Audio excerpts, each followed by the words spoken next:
আগামী 19 এবং 26 এপ্রিল পশ্চিম এবং পূর্ব ত্রিপুরা আসনে লোকসভা নির্বাচন অনুষ্ঠিত হবে। এই নির্বাচনে দুটি আসনে বিপুল ভোটের ব্যবধানে বিজেপি প্রার্থীদের জয়ী করার আহ্বান জানিয়ে প্রদেশ বিজেপি লিগ্যাল সেলের উদ্যোগে রাজধানীতে একটি র্যালি সংগঠিত করা হয় সোমবার। এদিনের এই র্যালিটি কোর্ট চত্বর থেকে শুরু হয়ে শহরের বিভিন্ন পথ পরিক্রমা করে লোকসভা নির্বাচনের পাশাপাশি 19 এপ্রিল 7 রামনগর বিধানসভা কেন্দ্রের উপনির্বাচনেও বিজেপির প্রার্থীকে জয়যুক্ত করতে প্রদেশ বিজেপি লিগ্যাল সেলের উদ্যোগে আহ্বান করা হয়। এদিন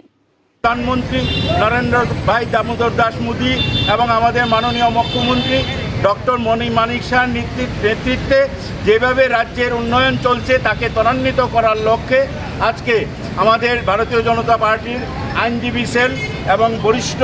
এবং আমাদের সিনিয়র আইনজীবীরা সহ একটা বিরাট অংশ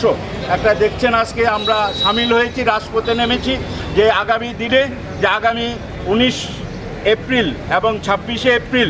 রাজ্যের দুটো লোকসভা এবং 7 রামনগর বিধানসভা উপনির্বাচনে যাতে এ রাজ্যের মানুষ বিপুল ভোটে সমর্থন করে ভোট দিয়ে আমাদের ভারতীয় জনতা পার্টির যে সরকার নরেন্দ্র মোদীজির নেতৃত্বে কেন্দ্রে যে সরকার সে সরকার তৃতীয়বারের জন্য প্রতিষ্ঠা হবে, এটাকে লক্ষ্য রেখে আজকে আইনজীবীরা আগরতলা রাজপথে নেমেছে।